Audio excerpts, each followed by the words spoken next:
जय श्री कृष्ण प्रिय आत्मन। हिंदू धर्म का एक महत्वपूर्ण ग्रंथ है जिसमें भगवान श्री कृष्ण ने अर्जुन को धर्म और भक्ति का उपदेश दिया। ये जीवन के हर पहलू को समझाने वाली ज्ञान की अमूल्य धरोहर है। गीता हमें सिखाती है कि व्यक्ति को अपने कर्तव्यों का पालन निस्वार्थ भाव से करना चाहिए और फल की चिंता नहीं करनी चाहिए। ये आत्म साक्षात्कार, योग, ध्यान और भक्ति का मार्ग दिखाती है। श्री गीता का अध्ययन मनुष्य को जीवन में संतुलन बनाए रखने, कठिनाइयों से लड़ने और सत्य के मार्ग पर चलने की प्रेरणा देता है। इसलिए यह न केवल धार्मिक बल्कि व्यावहारिक जीवन के लिए भी अत्यंत महत्वपूर्ण है। श्री गीता जीवन के प्रति सही दृष्टिकोण प्रदान करती है। भगवान श्री कृष्ण द्वारा अर्जुन को दिया गया उपदेश हर व्यक्ति के लिए जीवन के संघर्षों में मार्गदर्शक है। प्रिय आत्मन, श्रीमद् भगवत गीता का 16वां अध्याय दैवी गुण और आसुरी गुणों को बतलाने वाला कहलाता है और इस अध्याय का गहन आध्यात्मिक महत्व है। यह अध्याय मनुष्य के चरित्र और आध्यात्मिक प्रवृत्तियों को स्पष्ट रूप से दो भागों में विभाजित करता है, दैवी संपत्ति और आसुरी संपत्ति, डिमोनिक क्वालिटीज। भगवान श्री कृष्ण इसमें बताते हैं कि कौन सी प्रवृत्तियां मोक्ष की ओर ले जाती हैं और कौन सी नरक की ओर। यह अध्याय जीवन को आत्मशुद्धि और धर्म में बनाने का संदेश देता है। यह अध्यात्म में अग्रसर होने के लिए सही मानसिकता और व्यवहार की दिशा दिखाता है। प्रिय आत्मन, वैसे तो श्री गीता के एक श्लोक की व्याख्या भी काफी लंबी हो सकती है, लेकिन यहाँ मुख्य तत्व को समझने के लिए संक्षिप्त में जानेंगे। तो आइए इस अध्याय के श्लोकों के यथावत भावार्थ हिंदी में समझते हैं कि इस अध्याय में भगवान क्या बता रहे हैं। आप बहुत ध्यान से इस तत्व को समझिए क्योंकि यह जान सभी शास्त्रों का सार है। श्रीमद् भगवत गीता के 16वें अध्याय के पहले और दूसरे श्लोकों में भगवान श्री कृष्ण दैवी गुणों का वर्णन करते हुए कहते हैं कि भगवान कहते हैं कि भय का सर्वथा अभाव, अंतःकरण की पूर्ण निर्मलता, तत्व ज्ञान के लिए ध्यान योग में निरंतर दृढ़ स्थिति, मतलब सच्चिदानंद घन परमात्मा के स्वरूप में एक ही भाव से गहन ध्यान में निरंतर लगे रहना और सात्विक दान करना, इंद्रियों का दमन, भगवान, देवता और गुरुजनों की पूजा तथा अग्निहोत्र आदि उत्तम कर्मों का आचरण एवं वेद शास्त्रों का पठन पाठन तथा भगवान के नाम और गुणों का कीर्तन, स्वधर्म पालन के लिए कष्ट सहन और शरीर तथा इंद्रियों के सहित अंतःकरण की सरलता, मन, वाणी और शरीर से किसी प्रकार भी किसी को कष्ट न देना, यथार्थ और प्रिय भाषण करना, मतलब अंतःकरण और इंद्रियों के द्वारा जैसा निश्चय किया हो वैसे का वैसा ही प्रिय शब्दों में कहना ही सत्य भाषण है। अपना अनिष्ट करने वाले पर भी क्रोध का न होना, कर्मों में कर्तापन के अभिमान का त्याग, अंतःकरण की उपरति अर्थात चित्त की चंचलता का अभाव, किसी की भी निंदादि न करना, सब भूत प्राणियों में हेतु रहित दया, इंद्रियों का विषयों के साथ संयोग होने पर भी उनमें आसक्ति का न होना, मतलब इंद्रियां अपने विषयों में लगा रहे तो भी उसमें आपके मन में कोई आसक्ति न उत्पन्न हो, कोमलता, लोक और शास्त्र से विरुद्ध आचरण में लज्जा और व्यर्थ चेष्टाओं का अभाव। ये सभी एक सात्विक पुरुष के लक्षण है जो दैवी संपदा से भरा हुआ है। फिर तीसरे श्लोक में कहते हैं कि तेज, जो ऐसे श्रेष्ठ पुरुषों की शक्ति है, उस तेज के प्रभाव से उनके सामने आया हुआ कोई विषयास्त और नीच प्रकृति वाले मनुष्य भी प्राय अन्यायाचरण से रुककर उनके कथनानुसार श्रेष्ठ कर्मों में प्रवृत्त हो जाते हैं। अर्थात उस पुरुष के पास आने पर दुष्ट आचरण वाले भी अपना आचरण छोड़कर अच्छे कर्मों में लग जाते हैं। क्षमा, धैर्य, बाहर की शुद्धि एवं किसी में भी शत्रुभाव का न होना, और उस पुरुष को अपने में पूज्यता के अभिमान नहीं होता, मतलब वह पुरुष लोगों से अपनी पूजा नहीं करवाना चाहता है। कहते हैं, हे अर्जुन, दैवी संपदा को लेकर उत्पन्न हुए पुरुष के ये सब लक्षण हैं। फिर चौथे श्लोक में आसुरी गुणों से युक्त लोगों के बारे में बताते हुए कहते हैं कि हे पार्थ, दंभ, घमंड और अभिमान तथा क्रोध, कठोरता और अज्ञान भी ये सब आसुरी संपदा को लेकर उत्पन्न हुए पुरुष के लक्षण हैं। फिर पांचवें और छठे श्लोकों में कहते हैं कि दैवी संपदा मुक्ति के लिए और आसुरी संपदा बांधने के लिए मानी गई है।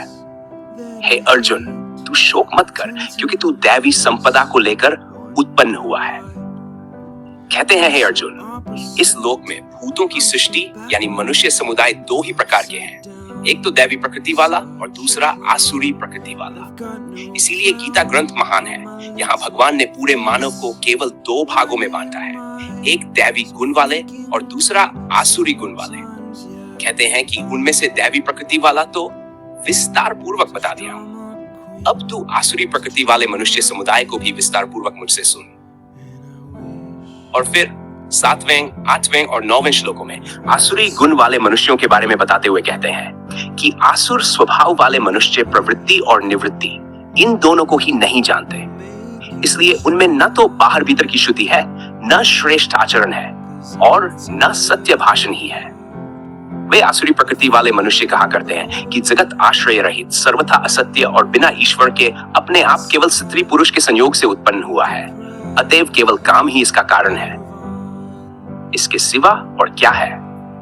इस मिथ्या ज्ञान को मन में बसा करके उन लोगों का स्वभाव नष्ट हो गया है, तथा जिनकी बुद्धि मंद है, ऐसी सोच वाले वे सभी लोग दूसरों का बुरा करने वाले क्रूरकर्मी मनुष्य केवल जगत के नाश के लिए ही समर्थ होते हैं।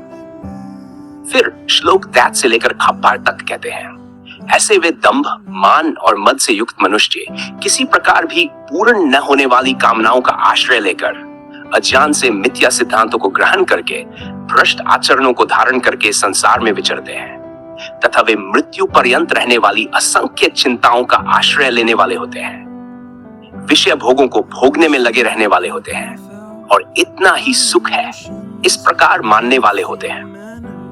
विषय भोगों को ही परम सुख मानने वाले होते हैं, जो भोग न तो कभी स्थायी होते हैं और न तो कभी पूर्ण तृप्ति देने वाले होते हैं। ऐसे लोग शाश्वत तथा परम सुख से वंचित रह जाते हैं। ऐसे लोग आशा की सैकड़ों फांसियों से बांधे हुए मनुष्य होते हैं। काम क्रोध के परायण होकर विषय भोगों के लिए अन्यायपूर्वक धनादि पदार्थों का संग्रह करने की चेष्टा करते हैं। वे लोग सोचा करते हैं कि मैंने आज ये प्राप्त कर लिया है और अब इस मनोरथ को प्राप्त कर लूंगा, मेरे पास ये इतना धन है और इतना धन और हो जाएगा, फिर मैं ये कर लूंगा, जबकि उनका कल भी उनके हाथों में नहीं होता। फिर वे ऐसा सोचते हैं कि वह शत्रु मेरे द्वारा मारा गया और उन दूसरे शत्रुओं को भी मैं मार डालूंगा। मैं ईश्वर हूँ, ऐश्वर्य को भोगने वाला हूँ, मैं सब सिद्धियों से युक्त हूँ और बलवान तथा सुखी हूँ। मैं बड़ा धनी और बड़े कुटुंब वाला हूँ, मेरे समान दूसरा कौन है। मैं यज्ञ करूंगा, दान दूंगा और आमोद प्रमोद करूंगा। इस प्रकार अज्ञान से मोहित रहने वाले तथा अनेक प्रकार से भ्रमित चित्त वाले मोहरूप जाल से समावृत और विषय भोगों में अत्यंत आसक्त आसुलोग महान अपवित्र नरक में गिरते हैं। वे अपने आप को ही श्रेष्ठ मानने वाले घमंडी पुरुष धन और मान के मद से युक्त होकर केवल नाम मात्र के यज्ञों द्वारा पाखंड से शास्त्र विधिरहित यजन करते हैं। वे अहंकार, बल, घमंड, कामना और क्रोधादि के परायण और दूसरों की निंदा करने वाले पुरुष अपने और दूसरों के शरीर में स्थित मुझ अंतर्यामी से द्वेष करने वाले होते हैं। और फिर 19वें और 20वें श्लोकों में कहते हैं कि उन द्वेष करने वाले पापाचारी और क्रूरकर्मी नराधमों को मैं संसार में बार बार आसुरी योनियों में ही डालता हूं। हे अर्जुन, ऐसे मूढ़ लोग मुझको न प्राप्त होकर जम जन्म में आसुरी योनि को प्राप्त होते हैं, फिर उससे भी अति नीच गति को ही प्राप्त होते हैं, अर्थात घोर नरकों में पड़ते हैं। फिर श्लोक 21, 22 और 23 में कहते हैं कि काम, क्रोध तथा लोभ ये 3 प्रकार के नरक के द्वार है तथा आत्मा का नाश करने वाले हैं, अर्थात आत्मा को अधोगति में ले जाने वाले हैं। अतएव इन तीनों को त्याग देना चाहिए। काम, क्रोध और लोभ को सर्व अनर्थों का मूल कहा गया है। इसमें लिप्त पुरुष को कभी सुख का अनुभव नहीं होता, न तो इस लोक में और नहीं परलोक में, इसीलिए इसे नरक का द्वार कहा गया है। कहते हैं कि हे अर्जुन, इन तीनों नरक के द्वारों से मुक्त पुरुष अपने कल्याण का आचरण करता है और कल्याण को प्राप्त होता है। अपने उद्धार के लिए भगवत आज्ञानुसार बरतना ही अपने कल्याण का आचरण करना है। इससे वह परम गति को जाता है, अर्थात मुझको प्राप्त हो जाता है। जो पुरुष शास्त्र विधि को त्याग कर अपनी इच्छा से मनमाना आचरण करता है, वह न सिद्धि को प्राप्त होता है, न परम गति को और न सुख को ही। और फिर 24वें श्लोक में कहते हैं कि इसलिए है अर्जुन, तेरे लिए इस कर्तव्य और अकर्तव्य की व्यवस्था जो शास्त्र द्वारा प्रमाणित है मैंने तुझे बताया। इसे अच्छी तरह समझकर तू शास्त्र विधि से नियत कर्म ही करने योग्य है। प्रियात्मन, इसी के साथ श्री गीता के 16वें अध्याय की समाप्ति होती है। आज के वीडियो में इतना ही। अगली वीडियो में हम लोग श्रीमद् भगवद गीता के 17वें अध्याय के श्लोकों में